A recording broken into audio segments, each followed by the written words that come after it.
ए दरोगा बाबू।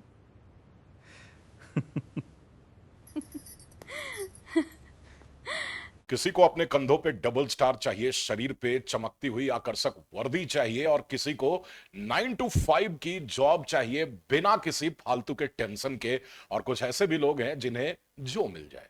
सवाल ये उठता है कि दोनों में से कौन सी नौकरी ज्यादा बेहतर है। अब सीधी सी बात है भैया, मैं आपको बता रहा हूं कि ये बिल्कुल आपके ऊपर डिपेंड करता है कि आपकी आंखों को और आपके दिल को ज्यादा पसंद कौन है और दूसरा आपको मिला कौन सा जॉब है।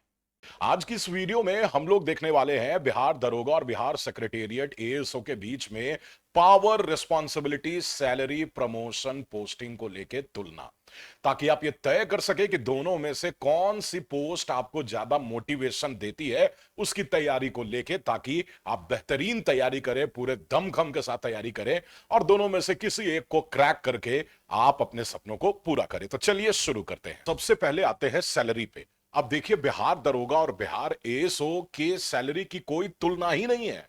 बिहार दरोगा अगर यहां है तो बिहार सेक्रेटेरिएट एएसओ की सैलरी यहां है। यानी एक लेवल 6 का जॉब है और एक लेवल 7 का जॉब है। अब देखिए ना, बिहार दरोगा की अगर हम लोग बात करते हैं तो इसका जो बेसिक पे है वो है 36,500 रुपए। ठीक है। हाउस रेंट अलाउंस जो होगा वो 1,825 रुपए है। डियरनेस अलाउंस अगर आप देखें तो 58% से बढ़ के 60% हो गया है।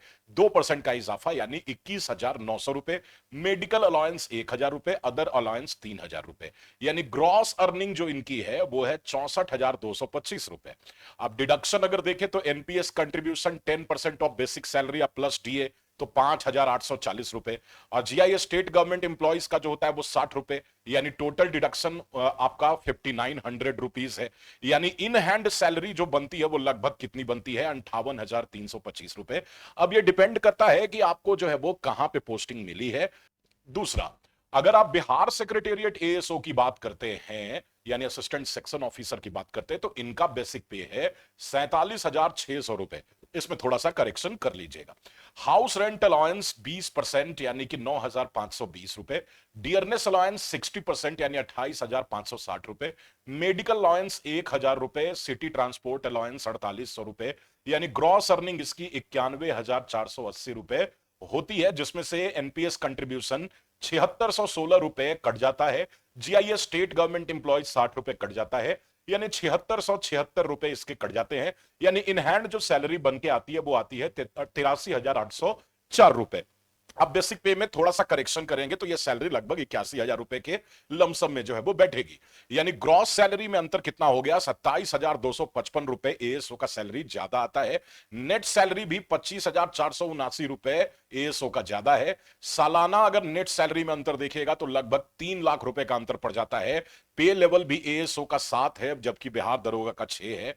करियर ग्रोथ भी एएसओ में जो है वो ज्यादा बेहतर है। अब कैसे बेहतर है ये मैं आपको आगे बताता हूं।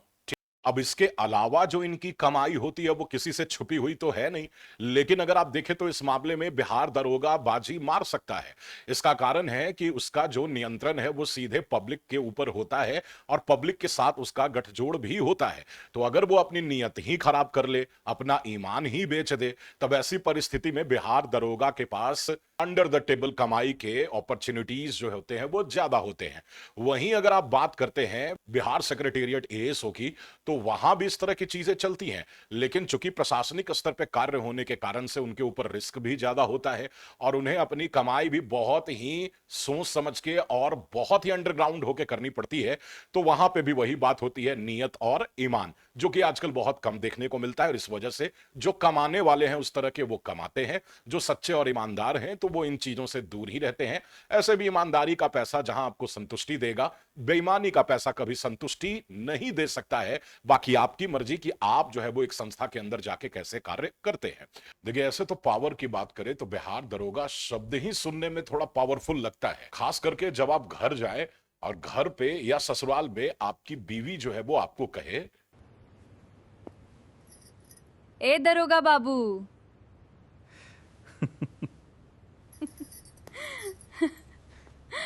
लेकिन उससे पहले आप ये जान लीजिए कि बिहार दरोगा की जिम्मेदारियां क्या क्या होती है। तो इनकी जिम्मेदारियां यानी जिसको हम लोग पावर कहते हैं, तो एक तो जो सीआरपीसी की जो धाराएं होती है उनका इस्तेमाल करना, गिरफ्तारी करने का अधिकार होता है, एफआईआर दर्ज करने की शक्ति होती है, जांच की शक्ति और केस डायरी तैयार करना, शांति व्यवस्था बनाए रखने के लिए बल प्रयोग की शक्ति, आरोपियों से पूछताछ और कार्रवाई करने का अधिकार।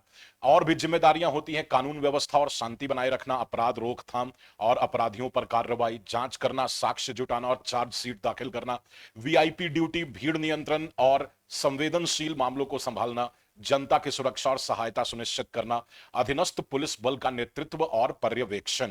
तो बेसिकली ये सारी इनकी जिम्मेदारियां होती है और ये उत्तरदायी होते हैं अपने थानाध्यक्ष के प्रति, डीएसपी के प्रति, एसपी के प्रति और न्यायालय के प्रति। ठीक है, अब इनकी एकदम फील्ड ड्यूटी ही आप समझ लीजिए, इनके काम का दायरा जो है वो बिल्कुल फील्ड ड्यूटी जैसा है, यानी अपराध कानून और व्यवस्था को बनाए रखने, अपराध को रोकने और कानून व्यवस्था को बनाए रखने की जिम्मेदारी इनकी होती है। वहीं बिहार सेक्रेटेरिएट एएसओ की बात करते हैं तो सरकारी फाइल पर नोटिंग और निर्णय प्रक्रिया में भूमिका इनकी होती है, विभागीय योजनाओं और नीतियों के क्रियान्वयन में अधिकार इनको कुछ कुछ मिलता है, प्रशासनिक अनुमोदन यानी सैंक्शन की अनुशंसा करने की भी शक्ति होती है, उच्च अधिकारियों के आदेशों को लागू करने की भी शक्ति होती है, विभागीय रिकॉर्ड रिपोर्ट और डेटा प्रबंधन पर नियंत्रण, आरटीआई शिकायत और जनहित से जुड़े मामलों का निपटारा, ये सारी इनकी जो है वो क्या होती है, पावर होती है। ये अपने अवर सचिव, उप सचिव, सचिव और विभागाध्यक्ष को जो है वो क्या होते हैं, इनके प्रति उत्तरदायी होते हैं, इनको रिपोर्ट करते हैं। ठीक है, तो बेसिकली इनका काम कार्यालय में होता है, प्रशासन नीतियों और योजनाओं से संबंधित होता है। तो बिहार दरोगा का शुरुआती पद आपका एसआई यानी सब इंस्पेक्टर का होता है, उसके बाद आप प्रमोट होकर इंस्पेक्टर बनते हैं, फिर आप जो है वो डीएसपी तक के पोस्ट पे जाते हैं अगर सब कुछ ठीक ठाक रहा तो, और पनिशमेंट पोस्टिंग अगर आपको नहीं मिली तो। इस बीच में भी कई सारे पड़ाव हो सकते हैं, ये निर्भर करता है कि आपकी कार्यकुशलता जो है वो कैसी है। यानी जो मैंने प्रमोशन का ये जो हायरार्की बताया ये कोई निश्चित नहीं है, इसके बीच में भी अन्य पोजीशन भी आपको मिल सकते हैं। वहीं अगर आप बिहार सेक्रेटेरिएट एएसओ की बात करें तो एएसओ फिर एसओ बनते हैं यानी सेक्शन ऑफिसर बनते हैं, उसके बाद वो अंडर सेक्रेटरी बनते हैं, फिर वो डेप्यूटी सेक्रेटरी तक के पोस्ट पे जाते हैं। लेकिन वहां भी डिपेंड करता है कि आपको प्रमोशन कहां तक और कब तक जो है वो मिलता रहता है और कितना आपका जो है वो रिश्ता बाकी अपने सीनियर्स के साथ बढ़िया है और कैसे आप अपनी ड्यूटी को मैनेज करते हैं। तो अगर आप देखें तो बिहार दरोगा हो या बिहार सेक्रेटेरिएट एएसओ हो, भले शुरुआती सैलरी में दोनों में अंतर देखा जा सकता है। हां, अगर देखिए पोस्टिंग के हिसाब से बात करें तो बिहार सेक्रेटेरिएट एएसओ जहां अपने सेक्रेटेरिएट में ही हमेशा जिंदगी भर रह जाता है, वहीं बिहार दरोगा पूरे रिटायरमेंट के एज के पहले तक जगह जगह बेचारे का ट्रांसफर होता रहता है और फील्ड ड्यूटी होने की वजह से उस नौकरी में रिस्क भी बनी रहती है और साथ ही साथ अगर आप देखें तो टफ ड्यूटी भी होती है। लेकिन जो भी बिहार दरोगा को ज्वाइन करते हैं वो ये सब चीज सोच समझ के ही ज्वाइन करते हैं। हाँ, ये अलग बात है कि बहुत सारे लोगों को 2 साल 3 साल के बाद यह एहसास होता है कि अगर मेरा सिलेक्शन किसी और वैकेंसी में, किसी और ऑफिशियल जॉब में हो जाए तो शायद ज्यादा बेटर हो। तो ये अनुभव जो है वो हर किसी को होता है। बहुत सारे ऐसे लोग होते हैं जो अपनी नौकरी से सेटिस्फाइड नहीं होते, चाहे वो बिहार दरोगा हो या सेक्रेटेरिएट एएसओ हो। सेक्रेटेरिएट एएसओ भी बहुत सारे लोग बीपीएससी का एग्जाम देते हैं। तो इस प्रकार से अगर आप देखें तो ये अपने पर्सनल ग्रेटिफिकेशन, संतुष्टि के ऊपर निर्भर करता है कि आपको क्या पसंद है और आप कौन से कार्य को ज्यादा बेहतर मानते हैं। पावर दोनों में है, शुरुआती सैलरी एएसओ की ज्यादा है, दरोगा की कम है, परंतु अगर आप प्रमोशन के चांसेस देखें तो दोनों में काफी बेहतर है। इसलिए यह सब कुछ निर्भर करता है कि आपको क्या बढ़िया लग रहा है, आपको क्या पसंद है और आपको कौन सी नौकरी लग गई है। जो भी नौकरी लगी, जो भी पसंद है उसमें संतुष्ट रहिए, अच्छे से काम कीजिए, बेहतर तरीके से काम कीजिए।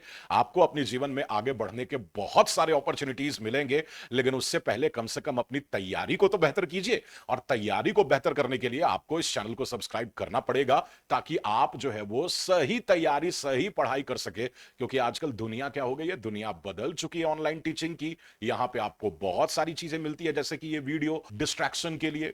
तो ऐसी परिस्थिति में आपकी पढ़ाई भी बैलेंस्ड होकर चल सके, ये सुनिश्चित करना बहुत जरूरी है। इसलिए आप इस वीडियो को शेयर कीजिए। मिलते हैं अगली वीडियो में, तब तक के लिए बहुत बहुत धन्यवाद।